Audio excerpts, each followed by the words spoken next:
ஆன்மீகத்தில் ரொம்ப முக்கியமாக கருதப்படக்கூடிய ஒரு விஷயம் என்ன அப்படின்னு பார்த்தா, குளிச்சுட்டு தான் எதையும் செய்யணும்.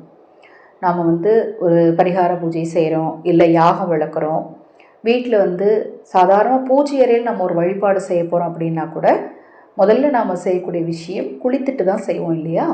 அந்த குளியல் முறையில் இந்த ஒரு விஷயத்தை நீங்கள் பின்பற்றினீங்க அப்படின்னா உங்கள் வாழ்க்கையில் இருக்கக்கூடிய துன்பங்கள், கஷ்டங்கள் நிச்சயமாக தீருங்க.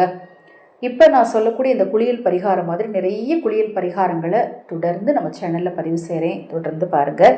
நான் போடக்கூடிய பதிவுகளில் உங்களுக்கு சந்தேகம் இருந்தாலும், பூஜை பொருட்கள் உங்களுக்கு தேவைப்பட்டாலும், உங்கள் தனிப்பட்ட பிரச்சனைகளுக்கு பிரத்யேகமாக பரிகாரங்கள் செய்து கொள்ள விரும்பினாலும், அக்ஷயபாத்திரம் உணவளிக்கும் திட்டத்தின் மூலம் ஆதரவற்ற ஏழை குழந்தைகளுக்கும் முதியவர்களுக்கும் உணவளிக்க விரும்பினாலும் 9346920042 இந்த வாட்ஸ்அப் எண்ணிற்கு தொடர்பு கொள்ளுங்க. அதை பற்றிய தெளிவான விளக்கம் உங்களுக்கு கொடுக்குறேன்.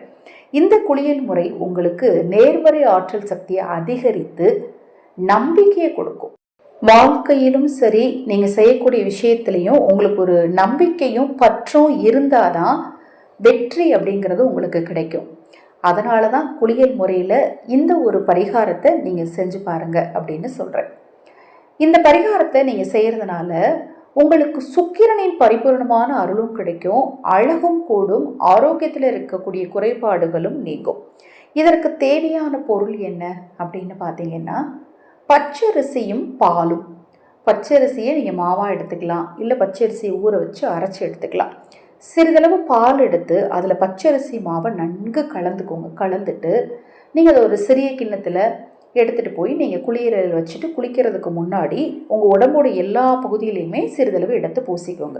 முகத்தில், தோள்பட்டையில், கையில், உள்ளங்கையில், கால்களில், பாதத்தில்னு எல்லா இடத்துலையுமே தடவிட்டு மனதார குளியல் அறையில் கூட நீங்கள் நினைக்கக்கூடிய விஷயம் என்னென்னா, எனக்குள்ள நேர்மறை ஆற்றல் சக்தி அதிகரிக்கணும், எனக்கு தேவையான பணம் சேரணும், என் கஷ்டம் தீரணும், துன்பம் தீரணும்னு மனதார இந்த பிரபஞ்சத்திடமும் உங்கள் இஷ்ட தெய்வத்திலையும் வேண்டிட்டு அதன் பிறகு நீங்கள் குளிங்க.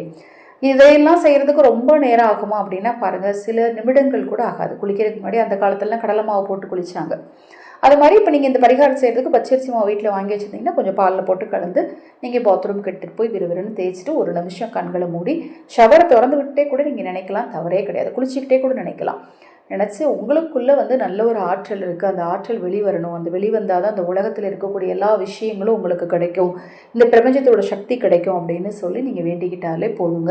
கண்டிப்பாக நீங்கள் நினச்ச காரியங்கள் தடையில்லாமல் நடக்கும். நம்மக்கிட்ட நேர்மறை ஆற்றல் சக்தி அதிகரிக்க அதிகரிக்க இந்த பஞ்சபூதங்களும் பிரபஞ்சமும் நமக்கு தேவையான விஷயத்தை ரொம்ப சீக்கிரமாகவே பெற்றுக் கொடுக்கும் அப்படின்னு சொல்லப்படுதுங்க.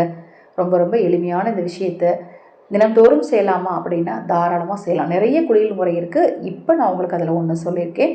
நிறைய விஷயங்களை தொடர்ந்து பதிவு செய்ய இருக்கிறேன். தொடர்ந்து பாருங்கள். ஹரஹர சங்கர ஜெய் ஜெய் சங்கர மகாபெரிவா திருவடிப்பாதம் சரணம் சரணம். இந்த பதிவை கேட்டுக்கொண்டிருக்கும் உங்களது அனைவரது வாழ்விலும் மகாபெரிவாருடால நல்லதே நடக்கட்டும்.